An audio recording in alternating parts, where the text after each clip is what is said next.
Saint Augustine commentary on the Gospel of John, chapter 12, verse 37 to 43 following. Such as you have just heard, brethren, is the question that comes before us, and you can perceive how profound it is. But we shall give what answer we can. They could not believe because that Isaiah the prophet foretold it, and the prophet foretold it because God foreknew that such should be the case. But if I am asked why they could not, I reply at once, because they would not.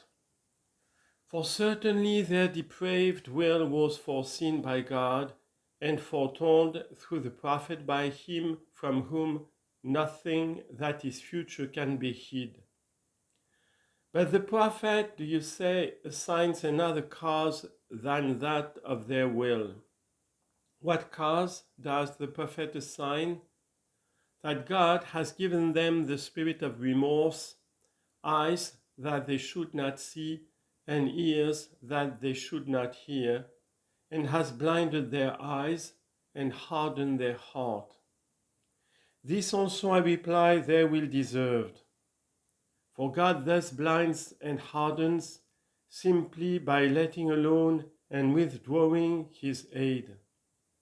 And God can do this by a judgment that is hidden, although not by one that is unrighteous.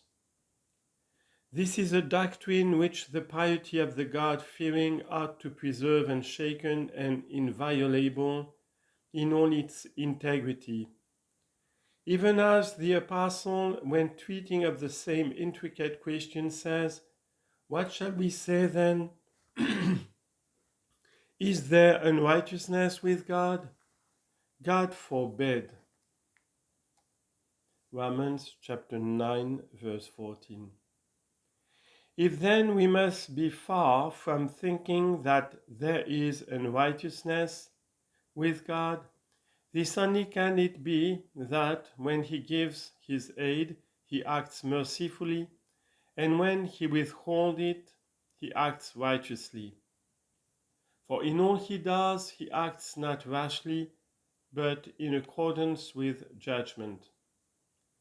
And still further, if the judgment of the saints are righteous, how much more those of the sanctifying and justifying God? They are therefore righteous although hidden.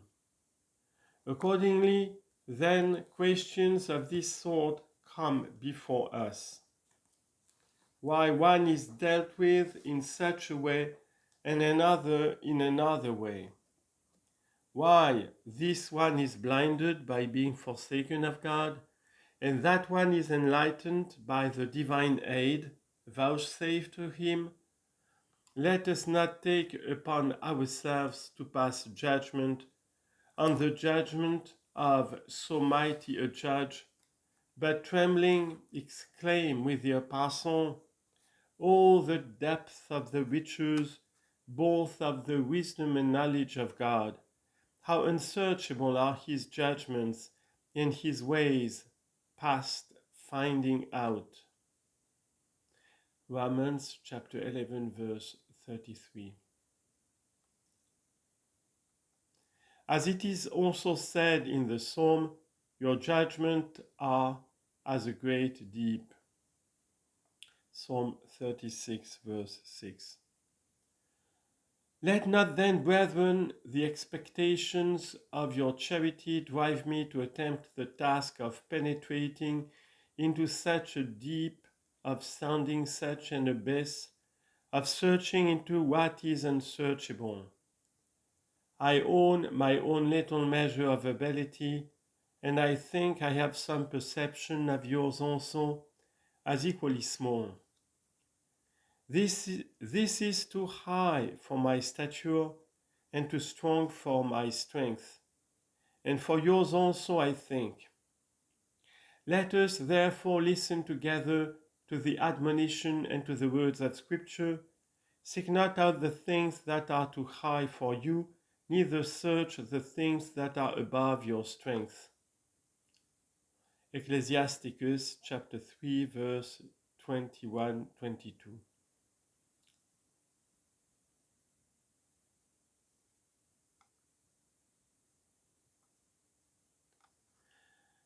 Not that such things are forbidden us, since the divine Master said, "There is nothing hid that shall not be revealed."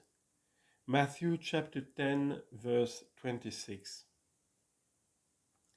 But if we walk up to the measure of our present attainments, then, as the Apostle tells us, not only what we know not and ought to know, but also if we are minded to know anything else, God will reveal even this unto us.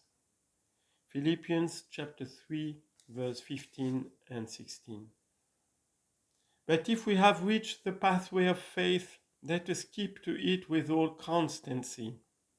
Let it be our guide to the chamber of the King, in whom are hid all the treasures of wisdom and knowledge. Colossians chapter 2 verse 3. For it was in no spirit of grudging that the Lord Jesus Christ himself acted towards those great and specially chosen disciples of his when he said, "I have many things to say unto you, but you can't bear them now." Chapter 16 verse 12. We must be walking, making progress and growing, that our hearts may become fit to receive the things which we can't receive at present. And if the last day shall find us sufficiently advanced, we shall then learn what here we were unable to know. If, however, anyone considers himself able, and has confidence enough to give a clear and better exposition of the question before us, God forbid that I should not be still more ready to learn than to teach. Only let no one dare to defend the freedom of the will in any such way as to attempt depriving us of the prayer that says, "Lead us not into temptation," and, on the other hand, let no one deny the freedom of the will and so venture to find an excuse for sin.